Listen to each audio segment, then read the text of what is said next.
Hey guys, here is your homework for this Wednesday. We're going to open up our blue book. We're doing the 9th and 10th commandments. You see right here, your homework is actually, or your memory work I should say, is going to be, whoops, this down here. You see it's the 9th and 10th commandments we're covering this week. That's a lot of homework. So how about this? I'm going to let you choose one to do this week and one to do next week. So you decide which one you want to do now, either the 9th or the 10th, and whichever one you want to do, you can come in and do that this Wednesday. So one of those, you're probably going to choose the 9th because it's shorter, and I know you. So go ahead and do that. That's your memory work for this week. But we're going to wrap up the 10 commandments. We're going to finish that this week. It's the last one. So you're going to do blue book homework, right? And we're talking about 9th and 10th commandment. Here's why we're lumping these two together. The 9th and 10th commandment aren't about what to do and what not to do as far as actions are concerned. You see, the first commandments, all of the previous commandments, all talk about things to do and things to not to do, right? So you are either stealing or you're not stealing. It's a thing you do. It's an action. It's a verb, a doing word. This is different, okay? When we talk about the 9th and 10th commandment, it's talking about coveting. Coveting is an internal thing. It is not an action. It's an inward desire. To covet something is to want something very, very badly, and to do anything to get it.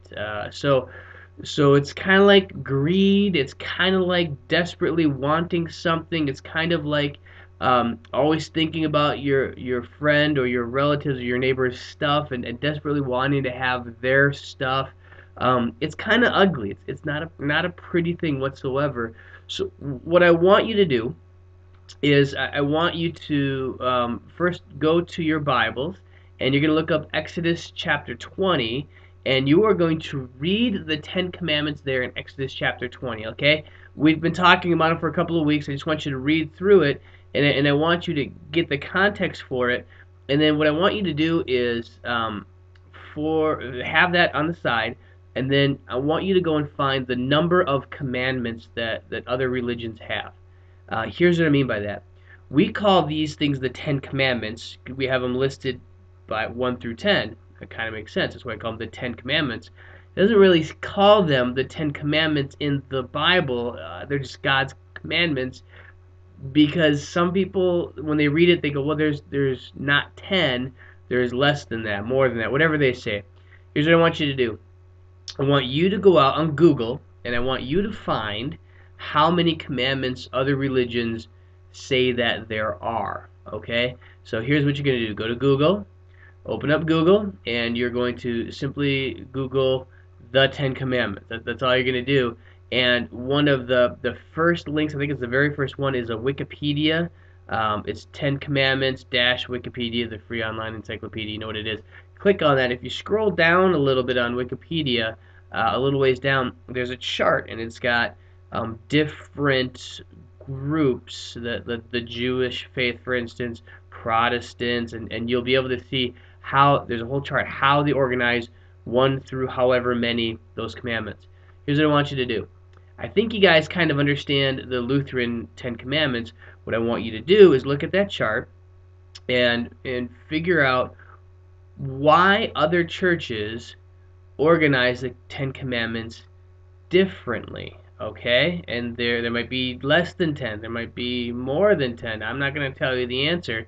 But when you go to Wikipedia, you're going to see that chart and you're going to see, oh, this is how they organize the 10 Commandments or the commandments that God gives in Exodus chapter 20.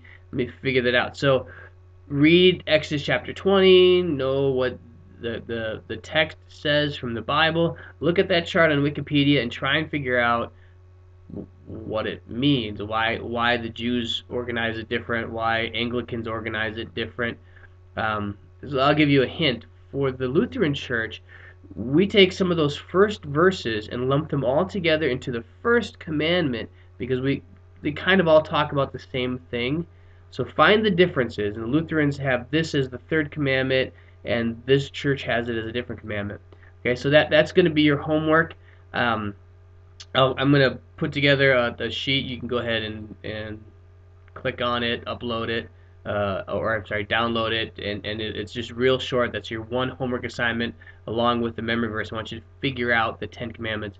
And I'm just going to wrap this up with this, just a quick discussion about what the Ten Commandments do. The Ten Commandments help us wrap our heads around the idea that we are really sinful. We are really totally, completely flawed all the way through us. Because even if even if we could do everything right and follow all of the first 8 commandments that we learned about, and either do the right thing or not do the wrong thing 100% of the time, every single time, always have our actions perfect, what the ninth and 10th commandments say is, yeah, but you're still going to want stuff. And that's wrong too. You're still going to covet your neighbor's awesome car or their incredible bike, or you're going to think that your friends got more stuff than you or better stuff than you.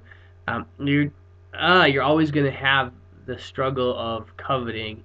And the Ten Commandments finally leave us in a place that says, look, you're just sinful, and you're never going to live up to the expectation that God has of perfection, and that leads us to a place of knowing we need Jesus. That's why the Ten Commandments are so awesome, because once you understand them, you realize, boy, there's nothing I can do to be good enough for God. I need somebody to do something for me.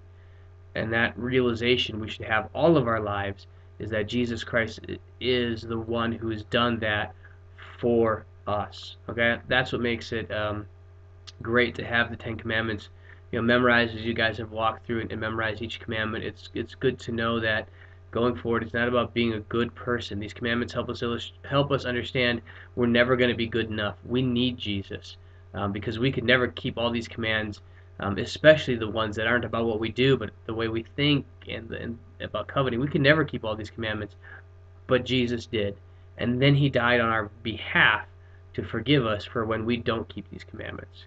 All right. Okay, so that's everything. We'll just open up the lecture notes. They're pretty short this week. The memorization for Wednesday. See you on Wednesday.